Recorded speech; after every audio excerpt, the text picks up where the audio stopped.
Hello there, in this video we're going to learn to play chords all over the fretboard, and these chords are going to be called triads.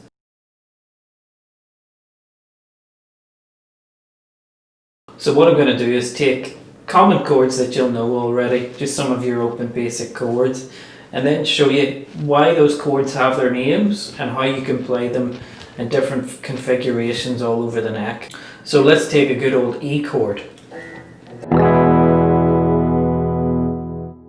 So we're playing all 6 strings in that one, but there are actually only 3 notes that make up that chord, and some of them are doubled up. It's E, G sharp and B. So let's just check where those notes are in the chord we're doing. So we've got our low E and our high E. So that's 2 E's sorted already. Now what's this note here where your middle finger would be? That's a B note. So E and B so far. This next note is another E, so we've 3 E's so far plus a B. Then this guy here is the G sharp. So that's all the 3 notes in the chord found now. And we also have an open B string. So we're playing 6 strings there, but it's only made up of E's, B's and G sharps. So when we look within that chord, let's take the notes our fingers are on and ignore the rest of the strings now. That is what's called an E triad, okay? Also a major triad, you can think of it. Now, what I want you to get clear before you keep watching this video is anytime you have those 3 notes grouped together in some kind of formation, you're just making a good old E chord. Now in this case, the lowest note in the chord, this new chord shape we're doing, is B. Then we've got E and then G sharp, but those 3 notes together still just make a good old E chord. So that's really important for us going forward. This is just a good old E chord. So what we're going to do now is just work on those 3 strings our fingers are on. We're going to go up on those same strings and try and find those 3 notes again, E, B and G sharp, in some new formation just on those 3 strings, okay? So our next available note is actually the E up here.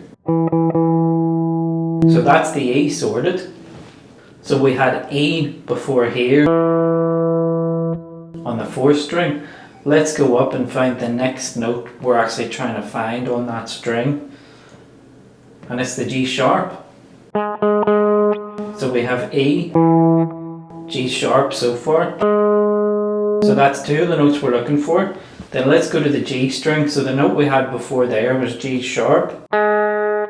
So as we go up the musical alphabet, let's count it together actually. G sharp, A sharp, B. That's the note we were looking for. And let's see what formation this turns out to be.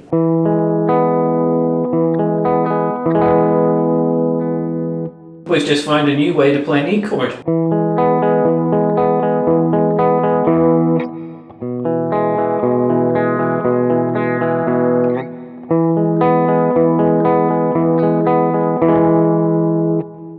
I'll do the next example with you then. So let's keep going along this 5th string.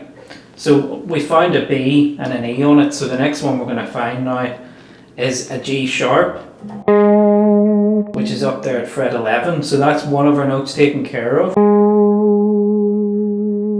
Now before we had a G sharp here, so if we go up the musical alphabet again, G sharp, A sharp, B, that's our next B that we want. So we've got our B now. Then the next string again, we had found G sharp and B before. We want an E now, which is all the way up here at fret 7 on the 3rd string.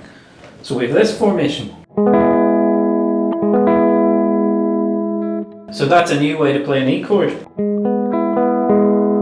Just like this. Just like this.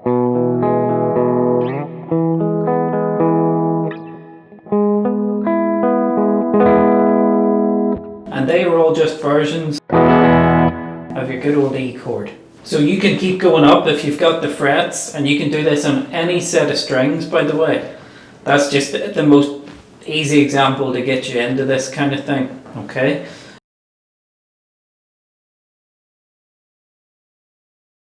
So that was with our good old E chord.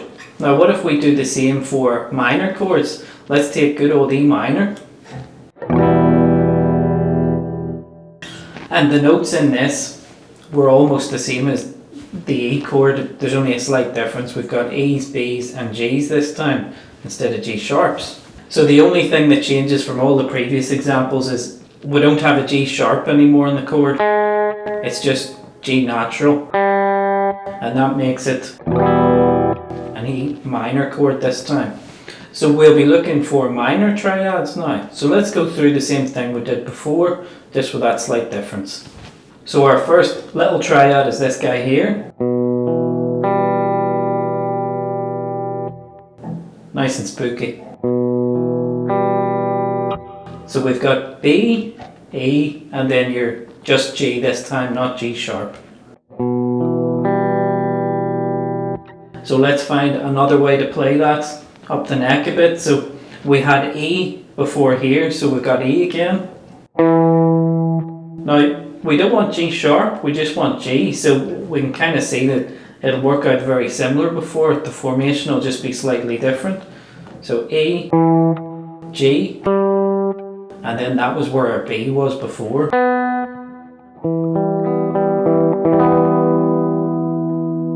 And these sound really, really nice.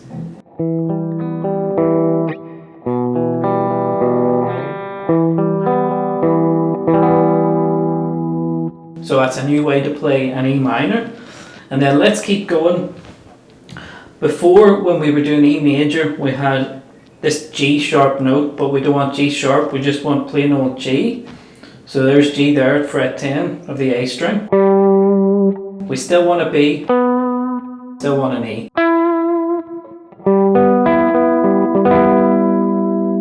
So there we go, that's an E minor triad in a new position.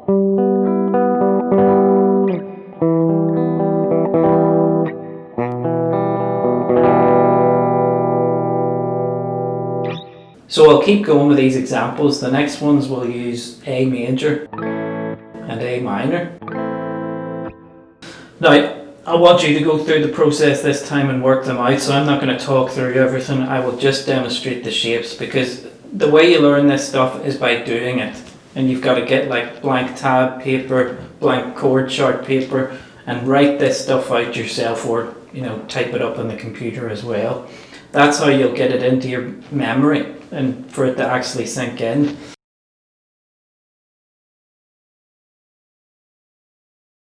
Now you can download the tab for the shapes below, but I'm just going to demonstrate the rest of the shapes now. These examples revolve around that little shape there. One way to play A.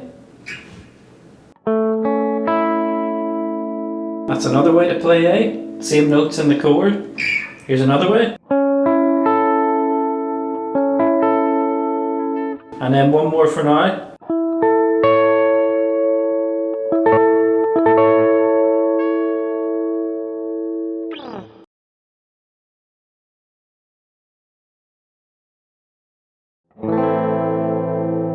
So these minor triads are based on that little A minor shape.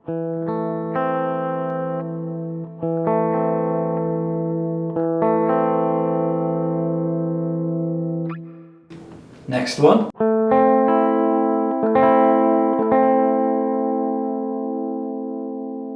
Next one.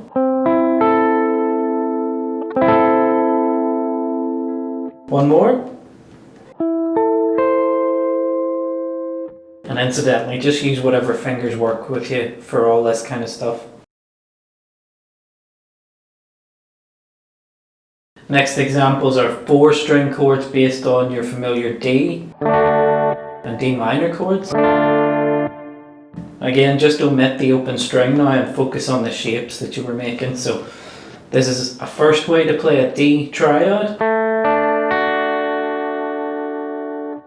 Next one. Next one.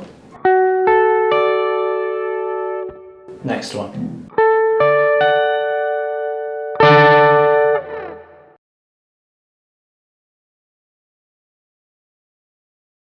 Now our D minor examples, so these are all minor triad shapes, so good old faithful here.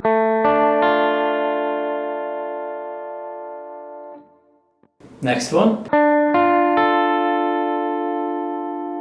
Next one. Next one.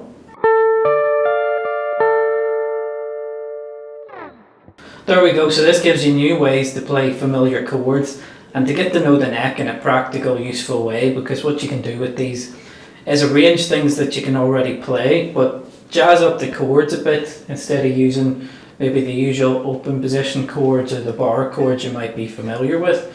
You can get much more interesting and more exotic sounds using these little triads all over the neck.